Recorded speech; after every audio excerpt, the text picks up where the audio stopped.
Assalamualaikum warahmatullahi wabarakatuh. Salam sejahtera, salam ukhuwah, salam persatuan orang-orang cacat penglihatan Islam Malaysia Pertis. Alhamdulillah, innal hamdalillah nahmaduhu wa nasta'inuhu wa nastaghfiruh wa na'udzu billahi min syururi anfusina wa min sayyiati a'malina. May yahdihillahu fala mudhillalah wa may yudlilhu fala hadiyalah. Asyhadu an la ilaha illallah wahdahu la syarikalah wa asyhadu anna Muhammadan abduhu wa rasuluh. Allahumma salli ala sayyidina Muhammad, Allahumma salli ala sayyidina Muhammad wa ala Allahumma salli ala sayyidina Muhammad wa ala ali sayyidina Muhammad. Subhanaka la ilma lana illa ma 'allamtana innaka antal alimul hakim wa la haula wa la quwwata illa billahil aliyil azim. Qala rabbi shrah li sadri wa yassir li amri wa hlul 'uqdatam min lisani yafqahu qawli amma ba'du. Yang saya hormati lagi saya kasihi semua rakan-rakan FB, semua yang tengah menonton secara langsung hari ini, dan saya ucap ribuan terima kasih. Pertama-tamanya kita ucap syukur alhamdulillah kerana kita dapat bersua lagi untuk santai duha kesekian kalinya ya. Bersama dengan saya, Naib yang di-Pertua Persatuan Orang-orang Cacat Penglihatan Islam Malaysia Pertis, dan saya tidak bersendirian pada kali ini seperti minggu lepas, tapi saya ditemani dengan seseorang yang mungkin sebahagian daripada kita nampak ya. Tapi nantilah saya akan perkenalkan kepada dia, kepada kalian semua tentang kita punya tetamu yang istimewa ni. Okey. Saya suka nak memperingat seperti biasalah, kita sentiasa memperingatkan diri kita sendiri dan juga rakan-rakan supaya kita sentiasa mempertingkatkan takwa kita kepada Allah Subhanahu Wa Taala. Ya ayyuhallazina amanu taqullaha haqqa tuqatih wa la tamutunna illa wa antum muslimun. Kita bertakwalah kita ya, wahai orang-orang yang beriman, bertakwalah kamu kepada Allah dan janganlah kamu mati melainkan dalam keadaan kamu Islam.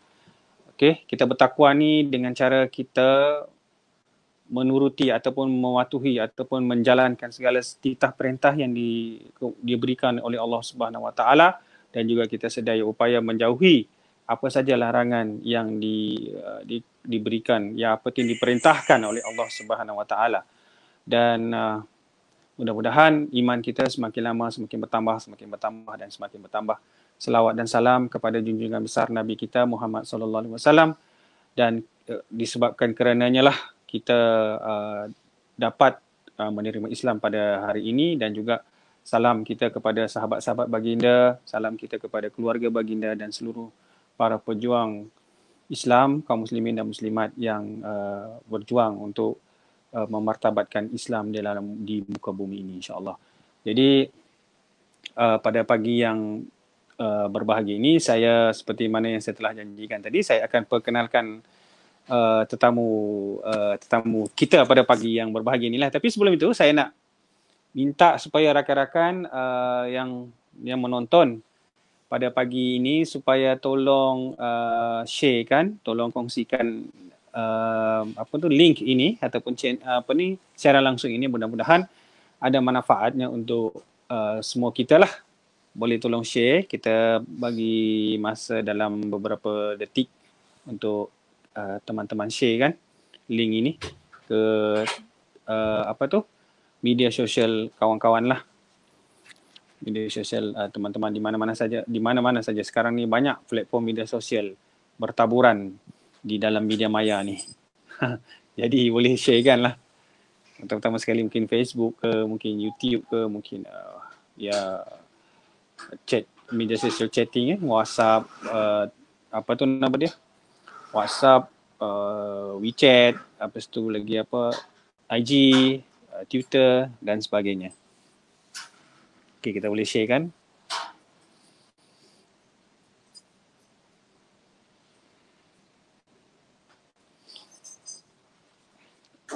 Okey.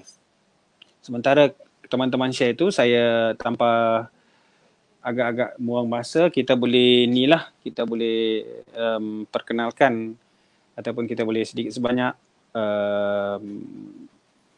melihat tajuk kita pada pagi ini. Okey, tajuk kita pada pagi yang berbahagia ini ialah OKU malas. Dengar tajuk tu pun ganas juga tu mungkin adakah OKU malas OKU malas benarkah? Okey, OKU ni betul ke malas ni? Jadi dalam suasana PKP ni kan ramai di kalangan OKU, rakan-rakan OKU yang terjejas pendapatan mereka kan. Jadi disebabkan itu mungkin mereka memerlukan sedikit sokongan daripada masyarakat dan pelbagai lagi lah Jadi mungkin ada segelintir masyarakat yang beranggapan apalah OKU ni. Kalau dah tak boleh kerja yang itu, carilah kerja yang ini. Kalau tak boleh kerja yang ini, carilah kerja yang itu kan. Buatlah kreativiti sikit. Mungkinlah macam tu kan. Ada tanggapan-tanggapan. Jadi kata apalah OKU kan. Lepas tu mungkin ada sesetengah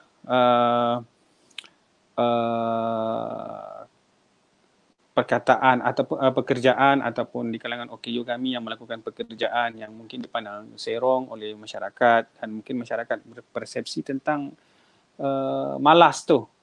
Okey, OKU malas tu. Jadi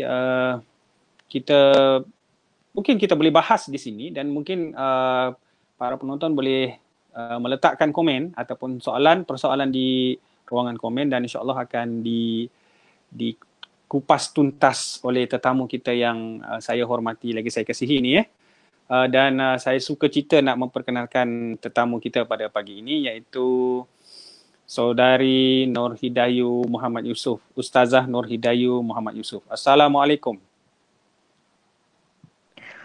Waalaikumsalam warahmatullahi wabarakatuh. Cikgu, itu suara, khabar sihat kan cikgu? Alhamdulillah, syukur. Kalau tak, kita tak online ada macam ni. Kan? Okay, jadi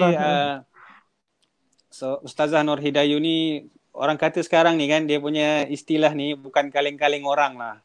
Kan? Kalau kita, dia ni di samping aktif lah sebagai seorang mu'alimah OKU seperti dalam poster tu. Mu'alimah ni seorang penggerak guru dan sebagai seorang penggerak OKU lah, pakar rujuk dalam OKU punya selok belok OKU ni. Dia juga ni seorang yang baik dalam bacaan Al-Quran dia dan untuk pengetahuan rakan-rakan, dia juga ada live Facebook dia. Dia ada Facebook dia, laman Facebook dia, dia khusus live Facebook itu dia gunakan untuk mengajar Al-Quran, terutamanya Al-Quran Braille kepada rakan-rakan OKU kita Betul Ustazah? Ya, betul. Alhamdulillah boleh promo jadi itulah kita nak promo lah laman web dia kat sini. Jadi sebelum saya pergi jauh dulu, nanti saya akan cuba perkenalkan lah teman ni rakan kita ni, rakan tamu kita yang istimewa ni, dan dia berasal dari Kelantan. So sekarang di Kelantan ke di mana ni? Masih di Kelantan. Di Kelantan. Dia balik ke kampung dia lah okey. Dan dia bekerja setakat sekarang ini sebagai seorang guru Al-Quran di Surau Al-Kausar Bangi. Betul ya Ustazah ya? Ya betul. Okey, di Surau Al-Kausar sebagai guru agama, dan dia di sana bukan mengajar, sepaham saya dia bukan mengajar orang buta saja, tapi dia mengajar juga orang-orang di sekitar situ, orang-orang yang normal mengaji Quran. Betul. Alhamdulillah lah. Ini salah satu contoh OKU yang berprestasi ni. Jadi sesuai lah kita tanya dia, OKU malas ke? Kontroversi tajuk tu. Kontroversi juga kan. Dan dia berkelulusan tahfiz, sijil tahfiz OKU masalah penglihatan di Darul Quran Anjuran Jakim lah. Okey. Dan pernah mengikuti kursus pembantu tadbir di Malaysian Association for the Blind. Dan sukacita juga kita juga tak lupa sebelum saya lupa, kita juga ingin mengucapkan ribuan terima kasih kepada Persatuan Orang-orang Cacat Penglihatan Islam Malaysia dan juga Jabatan Kemajuan Agama Islam Malaysia ataupun JAKIM kerana sudi memberikan dukungan kepada siaran ini terutamanya JAKIM lah yang sudi memberikan laluan ataupun dukungan untuk kita bergerak untuk memberikan pencerahan ataupun memberikan ruang kita untuk memberikan pencerahan tentang OKU tu dari insyaAllah dari pelbagai sudut yang kita akan lihat dan dari berbagai kontroversi lah. Okay. So sekarang ini saya sebenarnya memandangkan status ataupun kehebatan Ustazah Nur Hidayu ni dan Facebook dia kan selalu buat bagi pengajaran Al-Quran, terutama Al-Quran Braille. Jadi saya di kesempatan yang baik ini kita nak minta lah kalau dapat Ustazah mengalunkan bacaan ayat-ayat suci Al-Quran Al-Karim untuk diperdengarkan kepada audien. Macam mana Cikgu Ustazah, boleh ya? InsyaAllah sebenarnya boleh je lah, tak ada masalah. Ingatkan Cikgu Jas saya nak baca tadi. Okay. Saya punya suara ni jauh lah. Memang out lah. Baik. Okay ya. Jadi Ustazah dah ready? Okay, insyaAllah. Okay. Jadi tafadhal mashkurah. Assalamualaikum warahmatullahi wabarakatuh. Mungkin kepada para penonton sekalian, boleh mungkin kalau nak semak pun boleh. Kita nak baca hari ini daripada surah At-Taubah, ayat yang ke-103 hingga ayat 105 insya-Allah. Tiga ayat saja. Kita boleh baca dan kita boleh menghayatilah insya-Allah. أعوذ بالله من الشيطان الرجيم.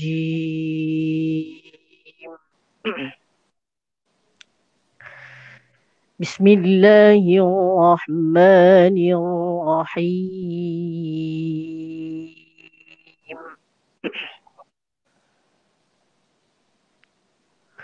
خذ من أموالهم صدقة تطهرهم وتزكيهم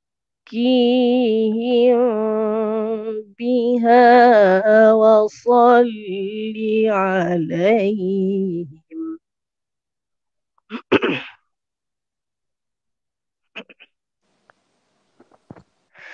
إن صلاتك سكن لهم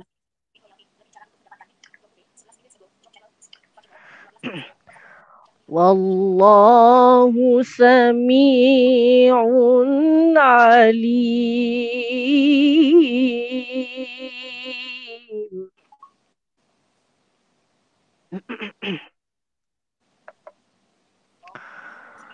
ألم يعلموا أن الله هو يقبل التوبة عن عباده ويأخذ الصدقات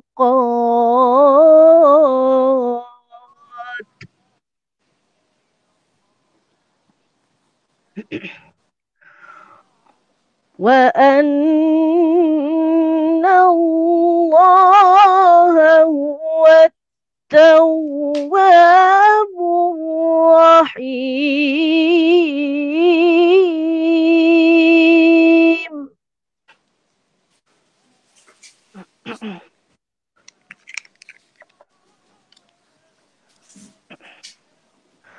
وقل اعملوا فسيرى الله عملكم ورسوله والمؤمنون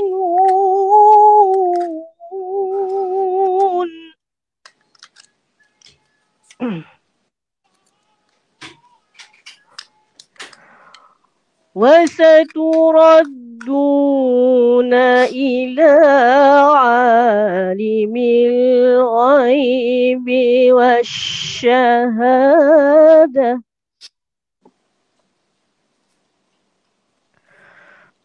فينبئكم بما كنتم تعملون. صدق الله العظيم. Sadaqallahul azim. Subhanallah, merdunya suara Ustazah Nur Hidayu Jadi itulah macam mana nak cakap kalau istilah dalam bahasa Inggeris dikatakan sebagai perfect. Sempurna lah Jadi Harap yang betul. kita ni lah, kita memang mengagumi kemerduan dan kehebatan Ustazah Nur Hidayu mengalunkan ayat suci Al-Quran. So kita pergi kepada tajuk kita yang utama ni, ataupun perbincangan kita pada pagi yang berbahagia ni, iaitu sebagaimana yang telah saya katakan tadi, tajuk perbincangan kita pada pagi ini ialah OKU malas, benarkah? Kan? Apakah yang kenapa kita dikatakan kenapa ada persepsi ataupun pandangan-pandangan yang sebeginilah di kalangan masyarakat kita Jadi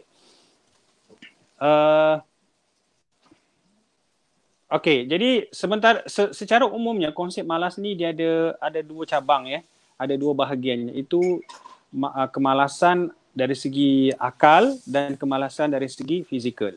Jadi kemalasan dari segi akal ni ialah malas disebabkan kita ni malas nak berfikir tentang kejadian yang diberikan oleh Allah Subhanahu Wa Taala kepada kita. Malas kita nak fikir. Kita ada kenikmatan tangan, kita tak fikir kenapa Allah ciptakan nikmat tangan itu untuk kita. Kita ada nikmat mata, ataupun kita ada nikmat telinga, kita ada nikmat panca indera, tapi kita tidak berfikir dan kita tidak mahu menggunakan, ataupun kita malas nak menggunakan, berfikir untuk menggunakan nikmat yang Allah beri itu ke jalan yang baik. Nikmat itu akan kita terasa apabila benda tu sudah ditarik oleh Allah Subhanahu Wa Taala. Baru kita start nak fikir, kita tak ada guna dah. Kan? So Allah dah tarik. Itu malas dari segi akal dan malas dari segi fizikal. Malas dari segi akal dan malas dari segi fizikal. Dan fizikal ini ialah biasalah kita gerakkan badan kita ni dia malas kita nak bergerak. Kita contohlah pagi-pagi kan, kita berdengar sembahyang azan subuh berkumandang. Lepas tu kita pun malas kita kata kejap lagi. Jadi itu malas dari segi fizikal kita bukan tak nak buat benda tu, kita nak buat tapi kita kejap lagi bertangguh. Lala tertidur pukul 9 baru bangun sembahyang subuh gajah orang panggil. Kan? Jadi itu antara contoh sepintas lalulah konsep malas ini. Dan kita di pagi yang berbahagia ini kita nak panjangkanlah konsep ini kepada ustazah lah untuk menyelusuri tajuk ini. Dan ialah yang pertamanya memang biasanya saya akan tanyalah macam mana konsep malas ini menurut pandangan ustazah secara umum, dan mungkin kita boleh bincang konsep opposite kepada malas itu, iaitu rajin dalam segi pandangan Islam. Tafadhal ustazah.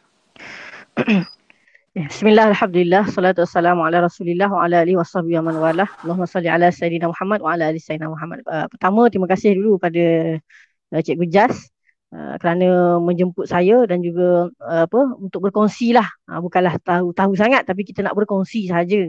Dan terima kasih kepada Pertis dan juga pihak JAKIM dan juga kepada para penonton yang sedang menonton siaran ini. Mudah-mudahan apa yang anda dengar dan apa yang saya nak kongsikan ni dapat manfaat untuk kita semua, dan kalau boleh kita dapat sharekan kepada rakan-rakan, sharekan kepada semua orang, terutamanya kepada grup-grup OKU kita, kepada grup masyarakat kita, masyarakat setempat kita share supaya mereka dapat manfaatnya kan. Jadi bila tadi Cikgu Jasmadin sebut tentang malas ni, Cikgu Jasmadin kata ada dua. Satu, malas dari sudut fikiran. Malas nak fikir. Letak malas nak fikir kan.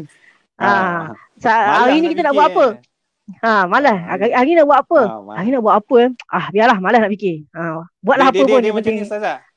Hari ni macam ni Ustazah. Dia kata, kita ada Persatuan Partis ada buat live ni. Malas nak masuk. Malas. Macam tu. Malas nak masuk.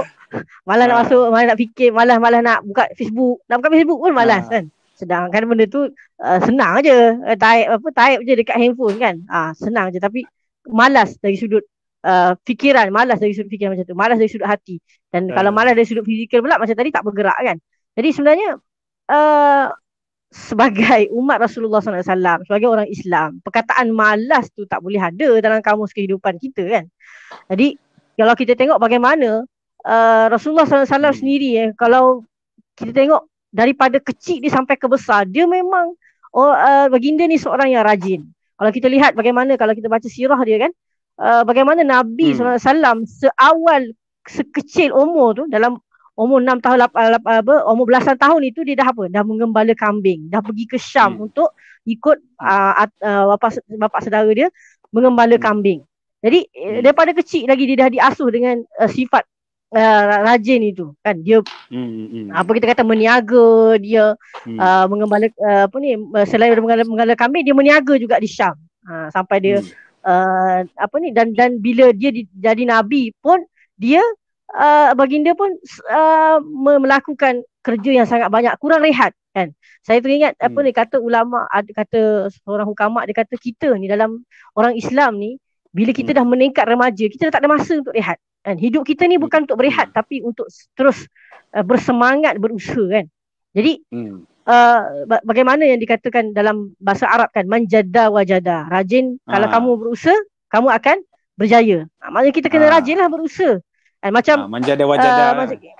Manjada wajada. Kamu berusaha, kamu berjaya.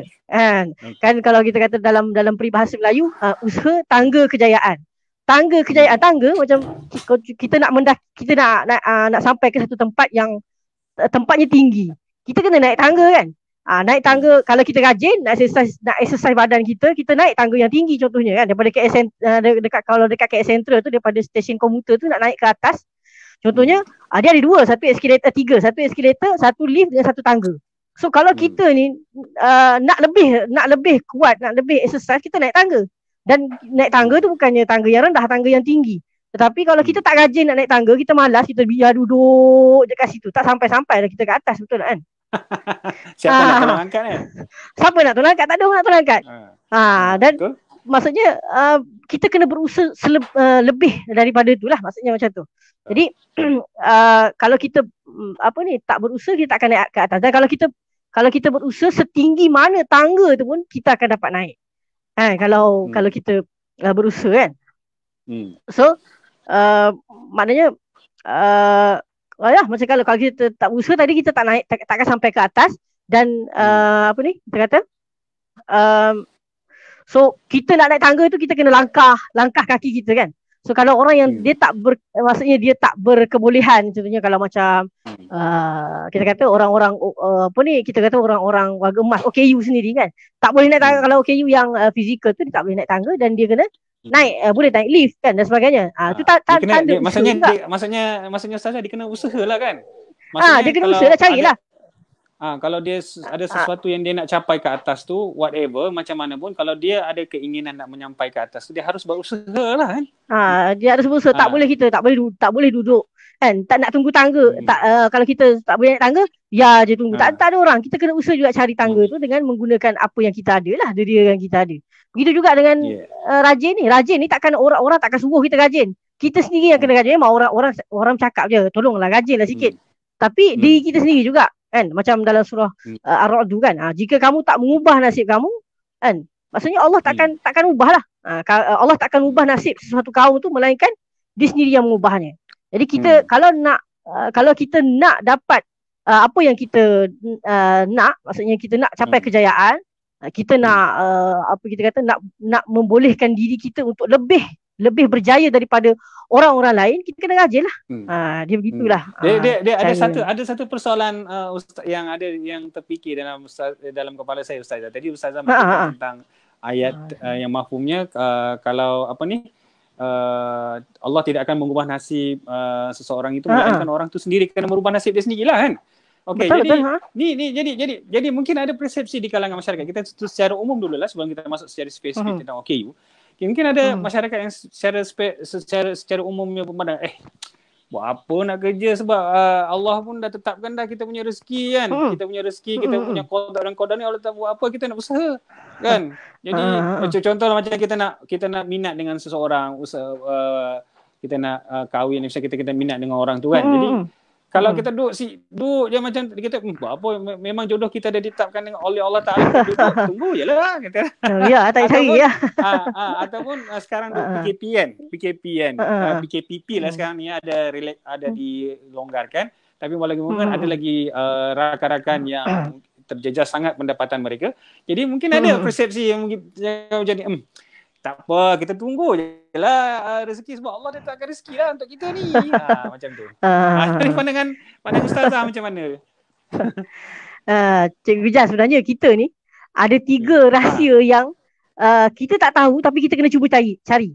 Pertama jodoh. Jodoh ni memang kita tak tahu bila datangnya jodoh. Kadang-kadang umur 30 tu tak kahwin lagi contohnya. Betul.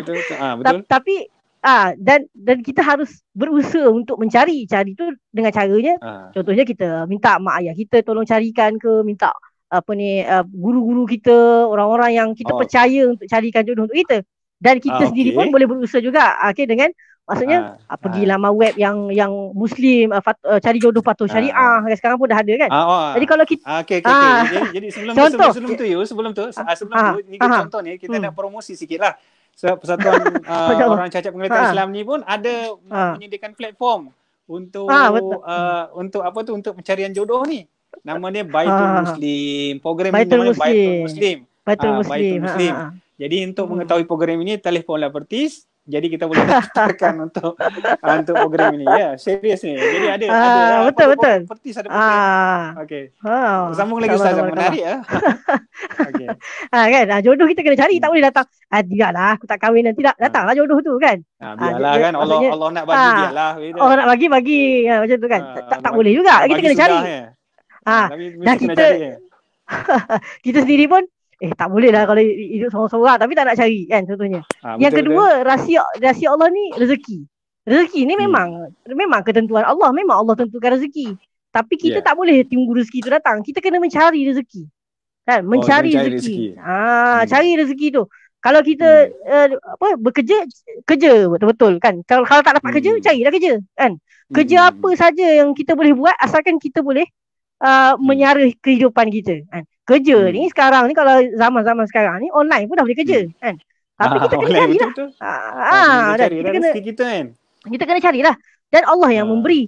Kadang-kadang Allah memberi tu dalam bentuk tak apa, duit bulanan kita, gaji kita sikit, tapi Allah beri rezeki yang lain. Rezeki apa? Rezeki kawan yang baik, rezeki ketenangan. Ketenangan tu pun rezeki yang Cik Wijaz. Jadi yang penting kita kena berusaha mencari rezeki tu. Dan yang ketiga mati. Mati ni pun kita tak boleh tahu juga. Tetapi kita perlu berusaha untuk membuat sebanyak mana amalan kita kan. Kita kena berusaha membuat banyak amalan supaya kita nak dapatkan mati yang baik kan. Begitu, itu rahsianya. Betul. Jadi semua benda mati tu memang sudah pasti, tapi ketentuan mati bagaimana kita mati tu kita kena usaha supaya kita mati tu dalam keadaan yang baik. Betul ya? Yes, mati dalam keadaan husnul khatimah dengan cara buat amalan baik. Kan, solat, beribadah, baca Quran, sedekah pun bagus juga amalannya kan. Kalau tak mampu sedekah duit, sedekah senyum. Tapi kalau dengan orang tak nampak, kalau orang tak nampak, kita kena senyum, kita kena bersuara lah, jangan senyum je nanti orang tak nampak tak tahu. Macam tu lah. Tapi kadang-kadang dia tak boleh senyum seorang-seorang. Nanti kalau kita seorang-seorang, dia kata gila orang dia. Itulah. Jadi alhamdulillah. Jadi terima kasih kepada Ustazah yang memberikan penjelasan yang bagus lah tentang konsep malas, dan sekaligus kita berikan yang berlawanan dengan dia, itu rajin. Jadi dengan kata lain, saya ingin buat kesimpulan di sini yang Islam tidak ada konsep malas ni tidak ada dalam kamus Islam lah. Seorang umat Islam, seorang yang beragama Islam, dia sepatutnya tidak menerapkan nilai-nilai malas, sifat malas dalam diri dia lah. Kan? Jangan malas terutama untuk melakukan kebaikan, kita jangan malas. Sebagaimana yang telah diberikan contoh oleh Ustazah tadi tentang bagaimana contoh yang diberikan oleh Nabi Muhammad SAW sendiri sejak dari kecil. Bayangkan Nabi Muhammad SAW ini seorang anak yatim, sejak dari kecil lagi dia telah berusaha berdikari, orang kata sekarang ni mandiri untuk menyara kehidupan dia. Okey, dan sekaligus membantu keluarga dia, keluarga pakcik dia, keluarga dan sebagainya. Jadi yang ini sampai Nabi pun apabila dilantik menjadi rasul pun Nabi still bekerja. Kalau dia ikutkan kalau macam pemimpin-pemimpin, kalau macam sekarang kan dia boleh ya diarahkan Baitul Mal ke ataupun apa-apa tabung pada ketika itu untuk membiayai gaji dia. Okey, memberikan dia sebanyak harta yang dia mahu. Boleh saja Nabi memberikan arahan demikian, tapi Nabi ini ialah contoh yang terbaik dalam dunia ni, dalam seluruh alam ini. Jadi Nabi memberikan contoh, walaupun kita sebagai seorang pemimpin kita tetap kerja juga untuk menyara kehidupan kita. Tak boleh kita boleh berlepas tangan, memalas-malasan sekadar meminta ataupun mendapatkan bantuan ataupun ihsan daripada orang lain. Betul lah Ustazah macam tu kan? Betul. Okey, jadi alhamdulillah. So sekarang ini itu tadi perbincangan kita secara umum ya, Jadi kita nak berganjak kepada secara lebih khusus lagi tentang keberadaan OKU ni, tentang sifat OKU ni. Okey. Dan kalau kita lihat di zaman Nabi Muhammad sallallahu alaihi wasallam, kita ada sahabat-sahabat OKU yang terkenal, contoh macam Abdullah bin Umi Maktum, Abdullah bin Mas'ud, Julaibib dan sebagainya kan. Okey, jadi bagaimana Rasulullah sallallahu alaihi wasallam membentuk sahabat-sahabat ini? Sebab kalau kita baca sirah dia, baca sirah sahabat dan kita dengar kuliah-kuliah, ternyata sahabat-sahabat yang ada pada zaman Nabi ni dia bukan, walaupun macam Abdullah bin Maktum, dia bukan duduk saja duduk surah minta, tak ada dia berusaha bersungguh-sungguh sehingga dia diiktiraf oleh Nabi Muhammad sallallahu alaihi wasallam. Begitu juga dengan Abdullah bin Mas'ud pergi berperang ya. Abdullah bin Mas'ud ni pergi berperang. Dan juga Julaibib pun mati syahid, seorang yang OKU. Jadi banyak lagi kisah-kisah yang kita boleh paparkan. Jadi bagaimana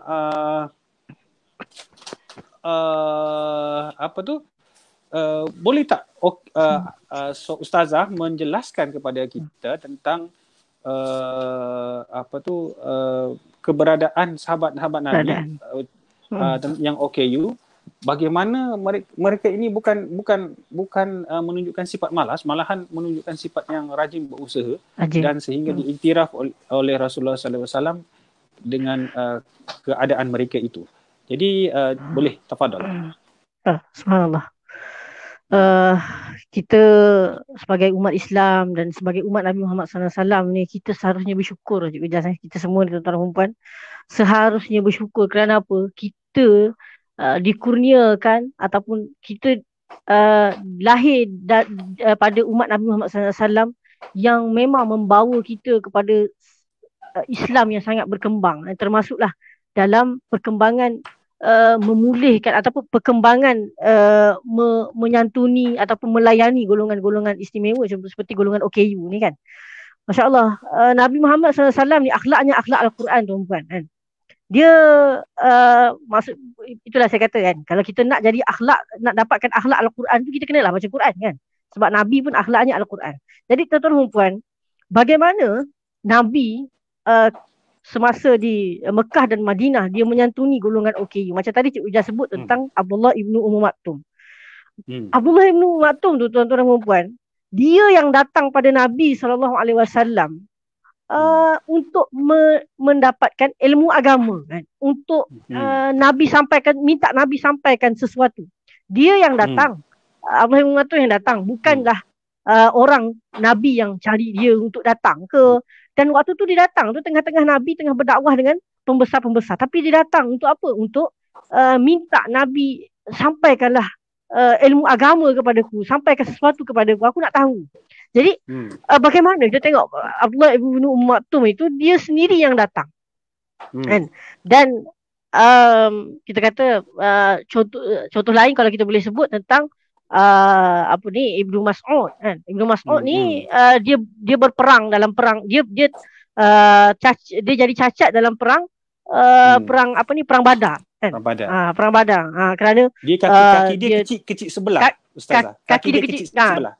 Ya, dia dilahirkan dengan kaki kecil sebelah. Itu pun OKU kalau sekarang ni di Malaysia dikatakan OKU fizikal lah kan. Tetapi bagaimana Ibnu Mas'ud boleh pergi berperang? Maknanya bukan OKU tu OKU tu dikatakan tak sepatutnya lah. Jadi kita kena kena Dan contohi Abdullah lah bin Mas'ud mereka. dan Abdullah bin Mas'ud ni Hmm. ustazah, dia menjadi seorang Hmm. muhaddisin, pakar hadis. Ya, betul. Ah, Itu sebab apa? Itu sebab kerajinan dia lah. ah, Dia kerajinan dia. rajin untuk Allah. kerajinan dia untuk apa? Untuk cari untuk dekatkan diri dia dengan Allah SWT, dan dia belajar dan dia mendekati Rasulullah. Dia sahabat Nabi yang meriwayatkan hadis juga kan. Jadi Betul. kerana kerajinan dia itulah yang dia dapat kita kata dapat menjadi muhaddisin itu. Dan bagaimana kalau saya nak cerita sikit tentang Abdullah ibnu Maktum tadi tu. Abdullah ibnu Maktum ni bila dia dah dapat maksudnya yalah, kalau kita baca surah Abasa tu kan, Nabi ditegur kerana tidak melayani Abdullah ibnu Maktum itu. Dan bila Nabi dapat ayat itu turun kan. Terus Nabi menyantuni Abdullah ibnu Maktum tu. Sampaikan Abdullah ibnu Maktum ni nak pergi ke masjid kan, sampaikan Rasulullah SAW minta diletakkan tali supaya memudahkan Abdullah bin Maktum ni untuk ke masjid kan. Dan juga Abdullah bin Maktum ni juga dengan berkat kerajinan, berkat usaha dia yang rajin untuk bertemu dengan Rasulullah untuk minta Rasulullah sampaikan dakwah, sampaikan Rasulullah melantik dia menjadi imam sewaktu Nabi dan sahabat pergi berperang. Setiap kali Nabi dan sahabat pergi berperang, Abdullah ibnu Maktum ni lah yang akan menjadi imam, yang akan menjadi ketua imam, yang jadi maknanya kalau dia menjadi imam sekaligus dia memimpin di situ Ustazah. Yes, betul. Memimpin Madinah. Betul, imam. Sebab kalau masa zaman Rasulullah jadi imam, Rasulullah juga pentadbir. Betul. Dan kalau masa Rasulullah tak ada, dialah yang menggantikan tu satu. Dan kalau kita tengok bagaimana Abdullah ibnu Maktum ni juga, maksudnya dia kita kata berhijrah masa zaman permulaan hijrah dia kan, masa permulaan awal hijrah daripada Mekah ke Madinah, Abdullah ibn Maktum merupakan orang yang pertama. Kita nak kalau kita baca sirah Nabi SAW, nak berhijrah daripada Mekah ke Madinah tu bukan satu perjalanan yang dekat, dia perjalanan jauh. Tetapi Abdullah ibn Maktum ni dia buta tetapi dia boleh berjalan menjadi orang yang terawal berhijrah. Dia berjalan jugalah daripada Mekah tu menuju ke Madinah. Kalau boleh dia maksudnya macam ni, nothing is possible lah. Tak ada sesuatu yang mustahil lah. Tak ada sesuatu yang mustahil.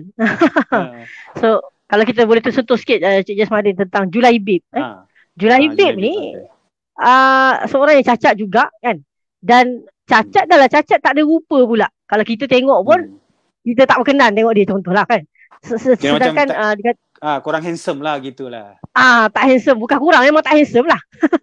Kan rupa tak ada, orangnya cacat. Jadi orang perempuan pun tak nak pada dia. Tetapi akhirnya dengan bagaimana Rasulullah SAW ini dia menyantuni golongan OKU ini, dia akhirnya Julaibib ni berkahwin dengan gadis cantik dan ada satu hari tu bila ada satu peperangan, Julaibib ikut dan Julaibib syahid. Begitu cerita Julaibib, nak menunjukkan bahawa OKU ni pada zaman Rasulullah itu sendiri pun disantuni, menyebabkan OKU tu sendiri dia boleh bergerak sama macam orang lain juga. Macam tu. Jadi maknanya dia macam ni. Kalau yang saya dapat daripada penerangan Ustazah ni, OKU ni seperti orang lain sebenarnya. Seperti orang lain yang jika diberikan input-input tertentu, contohnya macam Ustazah bagi Abdullah bin Umi Maktum tadi kan. Seorang yang okey penglihatan, tapi kalau diberikan ruang ataupun diberikan peluang untuk beliau menunjukkan prestasi dia ataupun kebolehan dia, maka dia akan boleh berprestasi seperti orang lain, malahan lebih hebat daripada itu. Betul macam tu Ustazah? Ya. Betul. Jadi macam itu benda tu. Sebenarnya sebenarnya masyarakat kita ni biasanya berpersepsi lah, selalu berprasangka. Kebanyakan masyarakat kita ni berprasangka. Maknanya dia merasakan OKU ni tak boleh. Saya nak cerita sikit lah Cikgu Jas, pengalaman saya lah. Ada satu hari saya naik Grab. Saya naik Grab. Saya bersembang Saya bersembang lah dengan pakcik Grab tu. Pakcik Grab tu tanya saya, awak ni tak nampak kenapa dah jalan-jalan pergi sana Oh. sini kan, dia kata. Dia kata, kenapa awak ni berjalan sana sini, duduk je lah kat rumah kan. Nanti kalau awak pergi mana-mana kan susah nak jalan, awak tak nampak, nanti awak langgar orang, dia kata gitu kan. Saya yelah, sebab saya ni maksudnya aku ni orang panggil cikgu Quran, kalau tak dah kena dah orang ni. Tak ada dah. Maksudnya saya kata kat dia, saya kata, pakcik, saya tanya dia, pakcik, kalau lah pakcik lah duduk rumah lama-lama, pakcik akan rasa macam mana kan. Dia kata betul? Memanglah kita rasa, kita rasa, dia kata kita rasa lah juga kan, boring dan sebagainya. Macam tu lah juga. Macam tu lah juga golongan OKU pun. Betul, itu benda tu betul. Sebab tengok kita musim PKP yang awal-awal dulu kita buat lockdown kan, negara kita buat MCO. Jadi tengok ada saja orang kata istilah apa, degil, tak nak mengikut undang-undang, keluar santai sebab tak tahan duduk rumah. Rumah betul kan? Memang kita nak keluar, kita nak berusaha, kita nak bekerja macam tu kan. Betul. Tu lah sebab itulah saya kata kalau orang yang tipikal masa PKP dia keluar sebab dia boring. Habis OKU yang macam mana dengan OKU yang dah lama duduk di rumah, yang memang tak dapat nak keluar ke mana-mana, yang lama dia dah lama dikurung. Maksudnya OKU ni dah lama kena PKP. Dah lama kena PKP. Betul. Ini saya teringat live saya bersama Ustaz Firdaus hari tu. Dia sentuh juga dia kata OKU ni sebelum PKP dia kena PKP dulu dah, dia kata. Betul. Jadi persepsi sebenarnya kita nak ubah lah persepsi masyarakat. Dan kita tak boleh juga mengatakan, yalah, maknanya kita tak boleh jangan malas untuk memberikan menyantuni OKU. Jangan malas menyantuni OKU lah. Maksudnya jangan malas memberikan, maksudnya mendapatkan kesedaran, mendapatkan pengetahuan tentang OKU, sebab memang anda akan berjumpa, kita akan berjumpa dengan orang OKU di mana saja kita berada nanti. Memang sekarang kita rasa tak apa, aku tak jumpa lagi golongan OKU. Tapi adakah kalian tak pernah jumpa dengan OKU di tengah jalan waktu di dalam LRT? Mesti anda akan berjumpa dengan mereka punya, dan bagaimana kesedaran anda tu, anda kena rajin untuk sedar. Jangan kita berpersepsi sangat yang OKU ni tak rajin lah, malas dan sebagainya. Tetapi sebenarnya ruang tak diberikan pun. Anda sendiri pun tak menyantuni dengan OKU tu sendiri.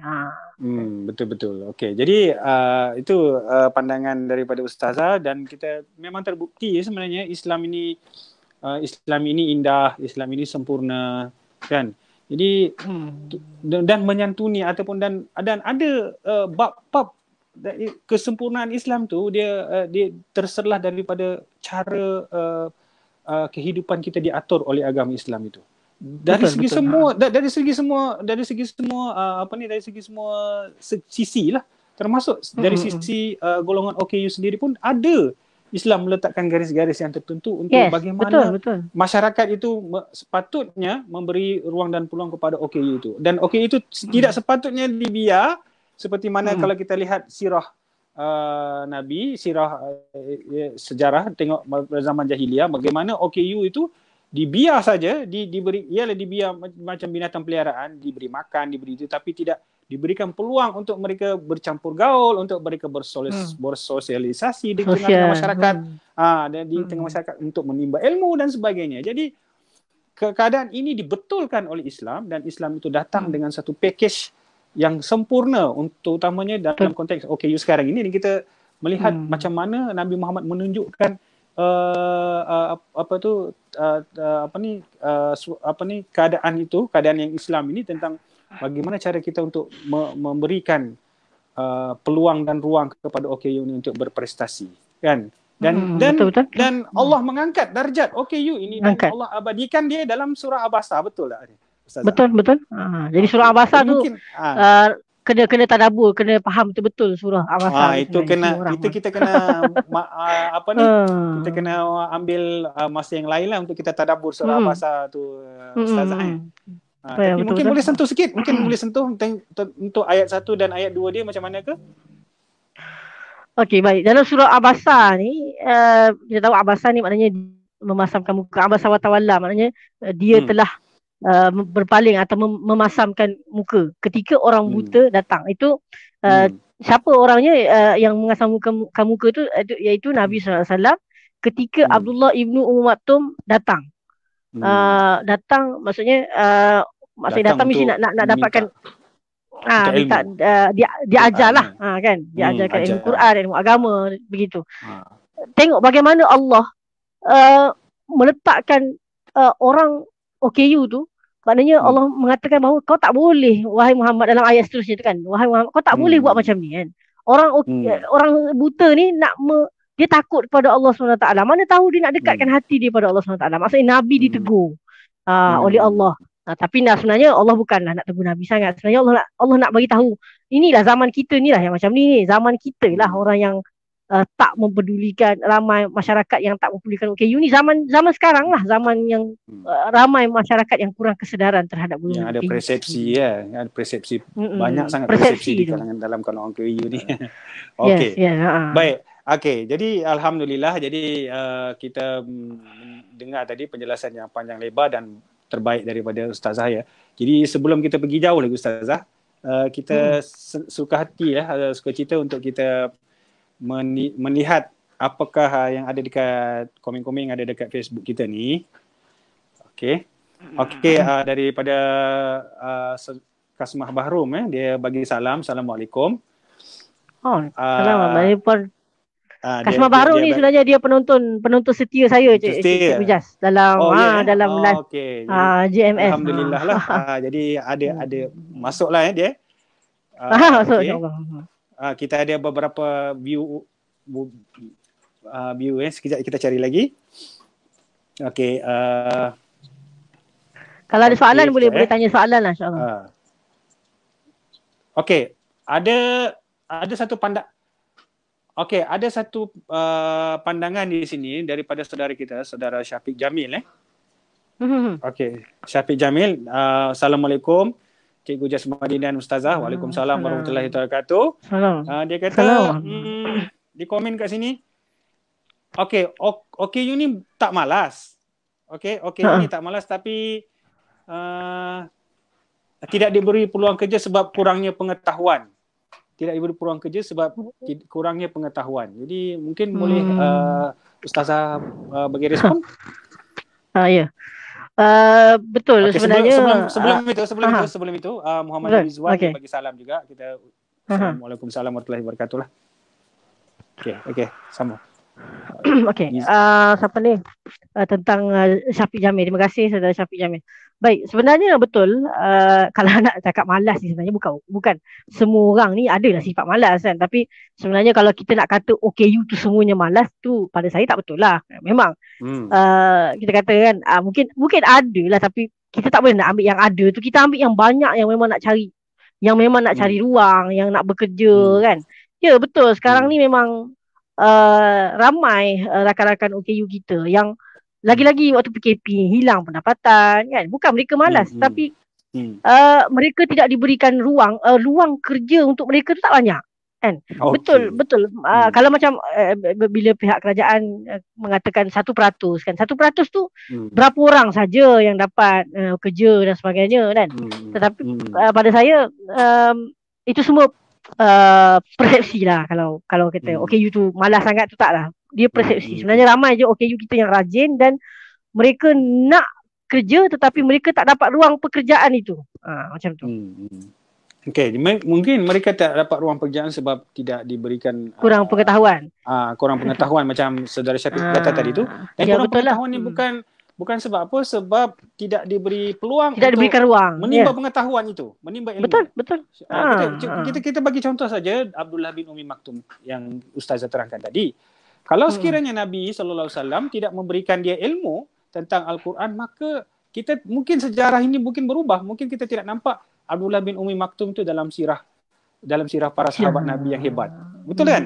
Betul. Mungkin tidak ada tercatat dalam ni. Mungkin dia akan duduk dekat rumah dan akan menghabiskan sisa-sisa hidup dia di rumah sajalah. PKP tapi disebabkan di kerajinan dia satu dan pendekatan yang diberikan oleh Nabi Muhammad SAW itu tepat dengan keadaan dia sebagai seorang OKU, maka dia boleh berprestasi. Dia boleh menunjukkan kehebatan dia. Dan keimanan dia bukan orang kata sekarang bukan kaleng-kaleng lah. Kan? Dia walaupun dia tak nampak, dia mahu juga pergi untuk berjuang, untuk pergi berperang. Zaman Nabi dia tak bagi, okey tak apa dia kata, zaman Nabi tak bagi, dia zaman Khalifah, Khulafaur Rasyidin, zaman Abu Bakar, zaman Umar, dia pujuk, akhirnya dia berjaya pergi ke medan jihad dan dia mati syahid dalam peperangan. Dan itu Betul. kan tepatnya pendekatan yang diberikan oleh Nabi Muhammad SAW menyebabkan kehebatan dia terselah. Jadi dalam konteks sekarang ni macam mana ni Ustazah?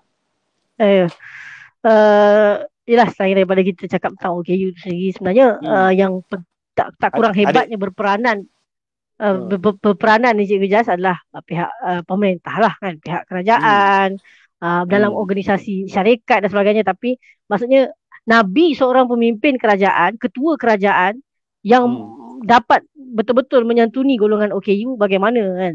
Maksudnya itulah sepatutnya dicontohi oleh para pemerintah lah. Kan, tapi memang sekarang ni kita tak nafikan kan. Kita dah banyak dah kita punya kita kata kemudahan, fasiliti. Kalau kita pergi masjid pun ada lah fasilitinya kan, walaupun taklah banyak tapi sekurang-kurangnya mereka dah buat. Tetapi pada saya bagaimana pemerintah itu dia perlu mendekati, menyantuni golongan OKU ni supaya OKU ni dapat hidup sama macam orang lain kan. OKU dapat hak yang sama seperti orang lain, tetapi maksudnya memerlukan apa yang keperluan dia lah. Mungkin tak sama lah keperluan tu dengan keperluan orang-orang tipikal kan, macam tu. Ya, betul. Okey, jadi kita alhamdulillah. So ada lagi komen di sini daripada Anis Aziz. Okey, dia kata ini sepatutnya diberi peluang bekerja di sektor awam. Apa komen Ustazah? Betul, macam saya cakap tadi, sektor awam kalau ikutkan pihak kerajaan dah benarkan, maksudnya dah akan dia mengatakan bahawa mereka nak ambil 1% daripada pekerja tu adalah golongan OKU. Cumanya sekarang ni penjawat awam maksudnya belum dapat capai lagi. Kerana apa? Mungkin kerana struktur di tempat tu lah, maksudnya di tempat pejabat awam tu di kementerian-kementerian yang belum lagi menerima OKU sepenuhnya, macam tu lah maksudnya. Yang sekarang ni yang saya difahamkan, kementerian yang banyak menerima golongan OKU tu Kementerian Pembangunan Wanita. Dan sekarang ni pun di JAKIM pun dah ada. Dan sekarang ni pun di JAKIM pun dah ada golongan rakan OKU kita, macam Ustaz Kalang tu kan, Kalang Mazat tu kan, Ustaz Mazat. Dah ada beberapa orang juga lah di sana. Jadi bagaimana dengan kementerian lain? MITI pun saya difahamkan ada. Kementerian lain, kita ada berapa kementerian, lebih daripada 30 kementerian. Maknanya kementerian yang lain tu kita belum dapat lagi lah, maknanya tak capai lagi 1% itu. Gitulah maknanya. Betul lah, maksudnya OKU perlu diberi ruang lah untuk menjawat jawatan di pejabat awam sesuai dengan kelayakan mereka lah. Kadang-kadang kita punya rakan-rakan OKU ni kelayakannya bagus, mereka ada degree, ada diploma, degree, dah ada master, tetapi mereka tak dapat kerja yang selayaknya. Sampai PhD pun, tetapi mereka tak dapat kelayakan yang tempat yang selayaknya, mereka tak dapat yang itu.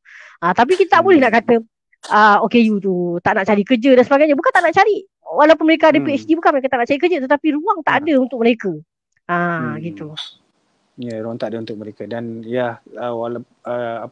dan kita pun di samping perlu diperbaikilah dasar-dasar yang berkaitan dengan OKU di pihak kerajaan sendiri. Betul. Dan walaupun bagaimanapun kita berterima kasih kepada kerajaan sebab perlu diperbaiki, tapi apa-apa pun ucapan terima kasih diberikanlah kepada kerajaan, kerana ramai juga di kalangan seperti mana yang Ustazah kata tadi, golongan OKU ini bekerja di sektor awam, terutama di kebajikan, di jabatan kebajikan masyarakat, di pejabat wanita sana kan. Dan juga sebagai seorang guru sendiri, ramai di kalangan OKU berkhidmat sebagai seorang guru ya. Guru, betul. Guru ya, cikgu, dan juga Kementerian Pendidikan. Di Kementerian Pendidikan, di Kementerian, ada juga di berkhidmat di Kementerian MITI Ekonomi Antarabangsa tu. Okey. Ada juga di sana, dan juga di tempat-tempat lain lah yang menerima mereka dan bersesuaian dengan kebolehan dan kualifikasi mereka. Jadi pensyarah pun ramai. Ada jugalah tapi walau bagaimanapun ada juga di kalangan OKU kita yang keciciran, yang mempunyai kehebatan tapi tercicir dari segi kebolehan mereka untuk menunjukkan keupayaan mereka dalam pekerjaan itu. Jadi ini perlu diperbaikilah oleh kerajaan dan pihak-pihak yang bertanggungjawab agar kesejahteraan masyarakat itu lebih merata. Betul Ustazah? Betul. Baik, okey. So saya pergi kepada segmen yang terakhir lah untuk pada pagi yang ini. Saya ingin mintalah Ustazah daripada lembut hati Ustazah sendiri untuk menasihatilah golongan yang biasanya dalam 3 golongan yang biasanya kita akan sentuh. Golongan OKU itu sendiri, golongan ibu bapa ataupun keluarga yang ada mempunyai anak ataupun keluarga OKU, orang OKU, dan juga masyarakat sekeliling. Masyarakat ini termasuklah luas termasuklah pihak-pihak yang berkuasa dan sebagainya lah. Okay?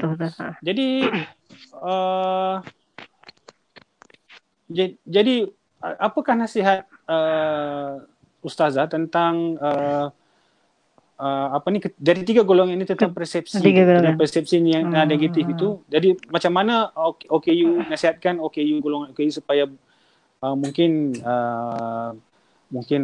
kalau dengar orang-orang kata gini mungkin kuatkan hati ke apa macam ada tips daripada OKU saudari Ustazah Ayu itu sendiri. Dan juga mungkin bagi juga nasihat kepada ibu bapa dan keluarga OKU ini yang ada anak-anak OKU ini supaya jangan mengambil pusing tentang keadaan masyarakat yang memandang negatif tentang OKU ni, serta mencari saluran yang betul untuk memajukan anak mereka. Sebab kita kena pegang seperti yang Ustazah terangkan tadi, OKU ini mampu berdikari, mampu berprestasi jika diberi ruang dan peluang, kan? Macam tu. Okey, dan juga mungkin boleh nasihat kepada masyarakat, termasuk pihak berkuasa dan semuanya itu, tentang bagaimana kita perlu membuang sifat persepsi ini dan menukar daripada persepsi negatif kepada persepsi yang positif. Okey, tafadhal. Baik, yang pertama nasihat saya kepada rakan-rakan OKU, kita sebagai OKU ni kita kata satu ujian yang penting. Kita tahu itu satu ujian daripada Allah SWT, dan kita tahu bahawa kita ni bila kita dilahirkan sebagai OKU, itu adalah tiket untuk kita ke syurga. Tiket mudah untuk kita ke syurga dengan berkat. Tetapi tiket tu bukanlah macam kita lah, contohnya dapat tiket daripada tiket perjalanan komuter daripada Tanjung Malim ke KL Sentral, contoh dapat tiket kan, contoh. Tapi kalau kita tak naik tak sampai je KL Sentral, macam itulah kan.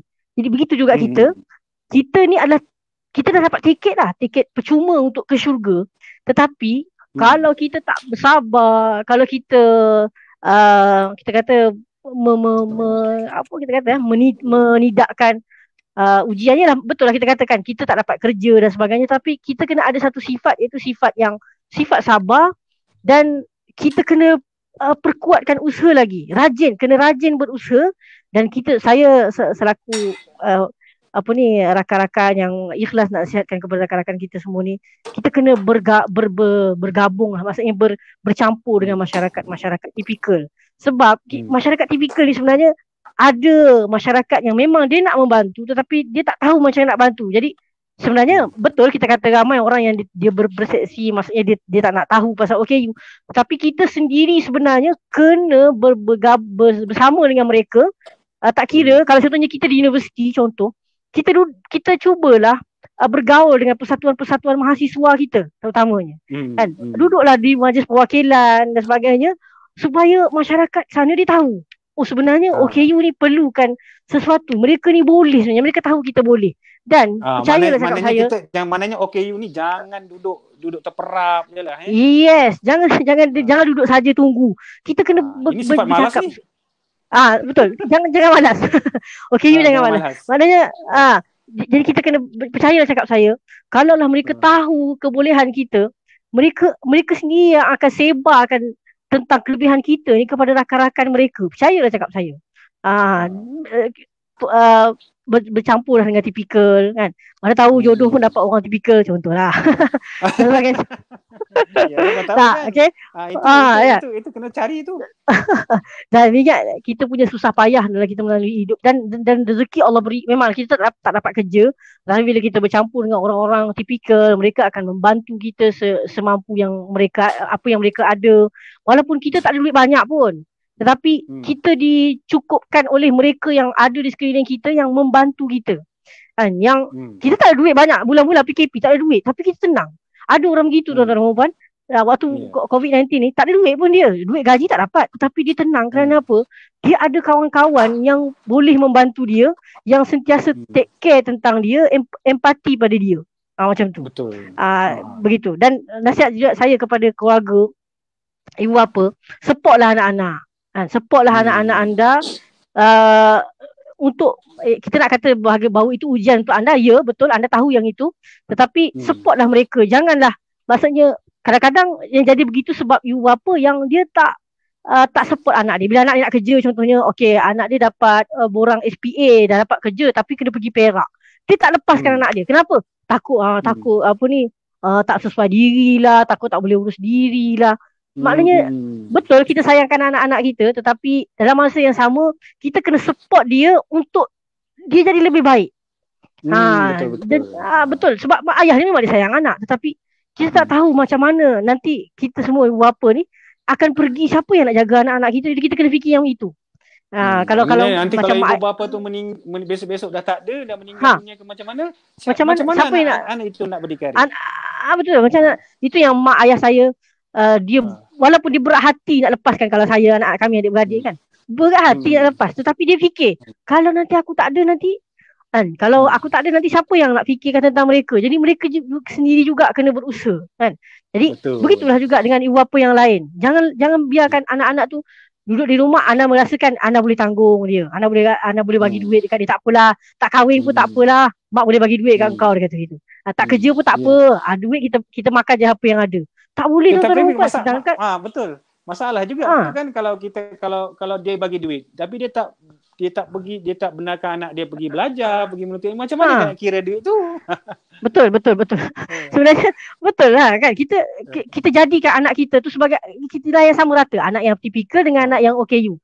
Kalau kita kata anak yang tipikal boleh balas jasa kita, ya, anak-anak kita yang OKU pun sebenarnya boleh balas jasa kita mungkin lebih baik daripada orang-orang tipikal. Bukan saya nak kata orang tipikal tak baik, tapi lebih baik daripada itu, sebab setiap OKU ni dia ada kelebihan dia. Jadi supportlah anak-anak anda.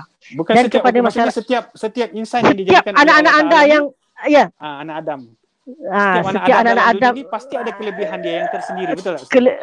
Kelebihan dia sendiri termasuk OKU, dan kita berilah dia support dan apa kita kata santunilah anugerah yang Allah berikan kepada anda tu sebaiknya lah untuk ibu bapa. Dan untuk masyarakat juga, tuan-tuan dan puan, saya nak menasihatkan rakan-rakan kita yang menonton di sini. Saya yakin insya-Allah kalau tak ada yang menonton sekarang, boleh share juga tuan-tuan dan puan. Jangan lupa sebarkan kepada rakan-rakan kita yang lain. Ramai juga rakan-rakan tipikal kita ni yang ada syarat tertunda. Kalau saya rasa Pertis boleh buat siaran ulangan juga ni, Cik Jasmadin boleh buat premier video, mungkin ramai lagi kita boleh ajak orang kan. InsyaAllah. Jadi pada masyarakat, saya nak beritahu macam ni lah, OKU ni adalah sumber pahala untuk anda. Percayalah kan, bila anda membantu orang-orang yang memerlukan, pahala tu akan ada untuk anda, dan OKU tu sendiri akan mendoakan anda kan, akan mendoakan. Dan kita kena faham, saya teringat ada seorang kawan baik saya dulu, dia kata dia sekarang ni dia dah berjaya lah, dia dah maksudnya dah berjaya, dia dah pergi ke belajar di luar negara. Dia balik, dia kontak saya, dia kata Ayu, kalau tak kerana aku tahu dalam kejayaan, dia kata dalam kejayaan aku ni ada doa kau. Betul lah, saya doakan dia lah, sebab dia seorang kawan baik saya masa tu di Darul Quran kan. Dia memang banyak membantu, dia berkhidmat sebaik mungkin. Jadi betul, kita doa kita ni didengar oleh Allah SWT, sebab kita mengalami satu kesusahan kan, kita dalam kepayahan kita kan, dalam dengan kekurangan kita ni, kita payah nak buat sesuatu, dan bila kita minta pada Allah SWT, Allah Taala akan makbulkan. Kalau kita minta untuk orang-orang sekeliling kita pun, Allah akan makbulkan. Jadi okey, rakan-rakan masyarakat, santunilah apa ni rakan-rakan OKU kalau anda jumpa di mana-mana, di Hmm. LRT ke di mana-mana, santunilah mereka sebaiknya, Hmm. dengan apa kekurangan yang mereka ada. Kalau orang tak nampak, santunilah cara dengan orang tak nampak, dengan orang fizikal dan sebagainya. Hmm. Dan pada masyarakat, pada pemerintah,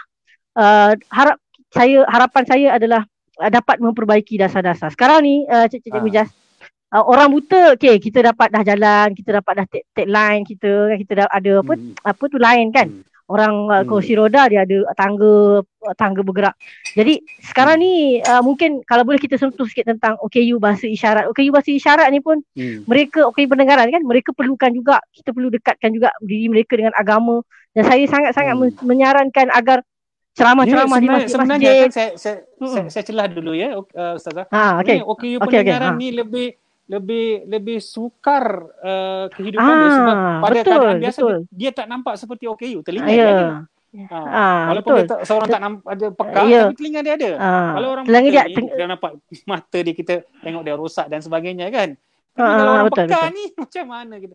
Tapi memang lebih kita nak kenal kan, tak kenal. Kita nak kenal. Betul. Kita kata orang buta sukar, betul, sukar juga orang buta pun. Orang pendengaran pun sukar juga tuan-tuan dan puan. Dia lagilah.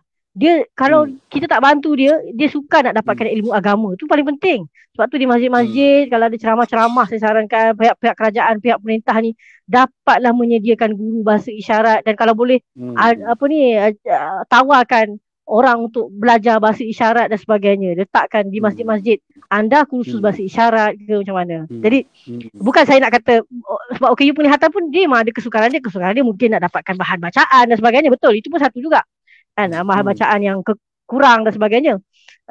Tetapi maknanya kita boleh lagi lah guna laptop dan sebagainya kan. Tapi maksudnya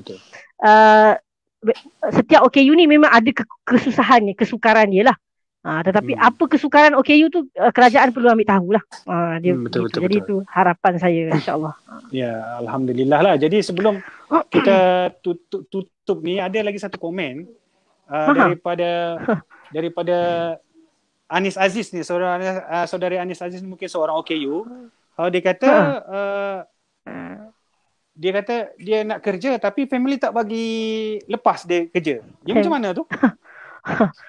Dia kata dia nak kerja, hati dia kuat nak kerja, tapi family kerja tak bagi lepas. Tak bagi lepas. Jadi macam mana tentang keadaan ini yang kita telah sentuh tadi tu? Pertama mungkin Anis sendiri pertama kena cubalah mentarbiah keluarga. Memberi kepahaman lah kepada keluarga kan. Betul, mungkin bukan senang. Sampel contoh-contoh orang yang okey. Betul. Macam bagi kalau duduk dengan mak tu, bagi tengok YouTube, mak ni tengok ni, mak ni tengok macam ni ustaz ni pandai mengaji ni, mak macam mana? Mak tengok ni kan, pandai masak ni, tengok ni macam mana kan, macam mana mak dia buta mak tapi dia pandai. So macam mana? Dan kita kena bagi tahu pada keluarga, satulah kita kena cuba rajinlah, kita kena rajin bercakap dengan keluarga kita, sebab kadang-kadang yang jadi begitu, kita kena berkomunikasi baik-baik lah dengan keluarga kita. Dan yang kedua, keluarganya tu kena ni lah, kena macam saya kata, dia support lah Anis ni kan. Bagi mak dengar Anis, bagi mak ayah dengar, nak beritahu ni, tolonglah support Anis untuk dia bekerja pergi jauh dan supaya dia dapat tingkatkan diri dia kan. Lepas tu yang paling penting, Anis ni kenalah laksanakan kewajipan Allah, iaitu yang paling utama solat lah dan setiap solat tu doa lah untuk supaya Allah ni melembutkan hati kedua orang tua Anis dan juga keluarga, supaya membenarkan Anis untuk pergi mencari kerja, untuk pergi bekerja. Sebab kita nak memang memang terbukti bukan malas lah. Jadi sebab tu Cik Bidas Madin, pada saya rakan-rakan OKU kita ni kena banyak munajat lah pada Allah SWT. Banyakkan ilmu agama. Kita kena bermunajat pada Allah SWT. Banyakkan solat di tengah malam. Bangunlah malam. Kalau tak boleh selalu, bangunlah seminggu sekali kan. Bangunlah untuk ni duha ni. Kejap lagi siapa yang boleh solat duha, mungkin boleh solat duha. Mintalah pada Allah SWT. Bermunajatlah kepada Allah SWT supaya Allah berikan kita kebaikan dalam setiap kehidupan kita. Macam tu. Betul. Ya, alhamdulillah lah. Jadi sedar tak sedar kita telah sampai ke penghujung. Alhamdulillah. Jadi kesimpulan yang saya boleh katakan di sini, bahawa OKU ini sebenarnya bukan malas. Tapi betul. OKU ini wajar diberikan peluang dan ruang untuk mereka menunjukkan prestasi mereka. Contoh yang terbaik ialah pada zaman Rasulullah SAW, mana Rasulullah SAW pada ketika itu memberikan satu tauladan kepada kita bagaimana cara kita untuk menyantuni OKU. Contoh macam Abdullah bin Umi Maktum itu. Dia minat dengan ilmu, jadi maka Rasulullah berikan dia ilmu dengan sebanyak-banyaknya. Ilmu berkaitan Al-Quran sehingga Nabi mengiktiraf kehebatan yang ada kepada Abdullah bin Umi Maktum ini walaupun dia seorang tak nampak. Jadi dengan kata lain, Nabi tidak melihat keadaan fizikal seseorang itu, tapi kita lihatlah kepada keupayaan dan kebolehan dia. Kan, di mana dia boleh memberikan sumbangan, di situlah kita letakkan dia supaya dia boleh memberi OKU ini, boleh memberi manfaat bukan saja kepada diri dia, kepada keluarga dia, malahan kepada masyarakat dan kepada negara pun. Dia boleh memberikan kebaikan. Berikan kebaikan. Betul. Betul Ustaz? Betul. Jadi alhamdulillah lah. Sedar tak sedar kita dah sampai dekat penghujung. Saya ucap ribuan terima kasih sekali lagi kepada Ustaz sama-sama kerana sudi bersama dengan kita pada pagi yang berbahagia ini. Dan terima kasih jemput. Pertamalah kita bersama InsyaAllah. Dari masa-masa yang lain. Sebab sebenarnya saya pun dapat tag dari ini untuk sebenarnya dia orang tak puas dengar ni Ustazah mengaji. Dia tak dengar lagi. Oh ya. Itu dia. Kena lain kali tu. Jadi itulah lain kali lagi kita mungkin dan kita boleh cari topik yang lain untuk kita bersama-sama dengan Ustazah Nur Hidayah lah. Dan saya ucap berbanyak-banyak terima kasih kepada rakan-rakan yang tengah melihat live ini. Saya ada rakan-rakan saya dari sekolah juga ni Dayu kawan-kawan saya. Masya-Allah. Cikgu-cikgu yang menonton sekarang ni. Jadi saya pun mengucapkan ahlan wa sahlan lah kepada kawan-kawan saya yang tengah menonton. Dan mudah-mudahan ada sedikit pencerahan lah. Mana tahu mungkin dia bukan keluarga kita, mungkin tapi di sebelah keluarga kita yang agak pupu kita ke dan sebagainya, mungkin betul. Di kalangan itu ada yang OKU. Jadi kita cuba advokasikan keluarga di kalangan keluarga kita ni ataupun jiran kita yang ada anak OKU dan sebagainya itu supaya melihat OKU itu jangan dari sudut yang negatif tapi lihat dari sudut yang positif. Carikan bagikan masukan-masukan supaya mereka dapat mengasah OKU itu, maksudnya memberikan peluang kepada OKU itulah, jangan biarkan di rumah yang tu. Cikgu Jas, kalau boleh siapa yang tak puas nak dengar saya mengaji tu boleh tonton, boleh like page saya lah. Boleh promosi. Okey, boleh. Saya nak promosi sikit page saya, page Love Quran Group. Okey. Jadi page ni semuanya yang mengendalikannya tu semua OKU penglihatan. InsyaAllah lah mungkin kita akan cari jugalah pembantu untuk bantu kita kan. Tapi saya nak beritahu kita ada live setiap pagi jam 8.30 pagi di page saya. Untuk rancangan hashtag satu hari satu muka surat. Kita nak ajak orang baca Quran sekurang-kurangnya satu hari satu muka surat. Satu muka surat celik, tapi 2 muka surat braille. 2 muka surat tu pun tak banyak lah, insyaAllah kan. Like lah page saya dan tontonlah setiap pagi pada jam 8.30 pagi di page Love. Terima kasih. Itu promosi ya. Jadi sama-sama kita boleh ikut. Jadi orang biasa pun boleh tengok kan. Walaupun boleh insyaAllah. Guna Quran braille tapi orang biasa pun boleh. Orang biasa pun boleh tengok kelas pengajian Quran. Orang kata apa? Secara gratis. Betul. Baik, okey. So terima kasih banyak-banyak Ustazah sekali lagi. Okey, insyaAllah. Terima kasih kerana sudi bersama dengan kita pada pagi yang berbahagia ini. InsyaAllah di lain masa yang ketika kita akan berjumpa lagi lah. Dan saya insyaAllah di minggu yang akan datang kita akan bersiaran lagi, tapi dengan topik yang lain dan topik yang lebih sensasi lah untuk kita untuk kita memberi pendedahan kepada masyarakat dan seluruh kelompok dalam negara kita ni tentang keberadaan OKU itu, ya, dan menghilangkan memberikan masukan-masukan ataupun maklumat supaya persepsi negatif tu perlahan-lahan dibuang di kalangan masyarakat kita tentang diri OKU. Okay? Jadi apa-apa yang silap, terkasar bahasa daripada kami berdua, daripada tetamu dan saya sendiri, saya ucap memohon beribu kemaafan dan mudah-mudahan penonton semua, rakan-rakan yang dikasihi Allah SWT diberikan berkat dan rahmat untuk terus menjalani kehidupan ini dengan baik. Sekian. Assalamualaikum warahmatullahi wabarakatuh. Waalaikumsalam warahmatullahi wabarakatuh.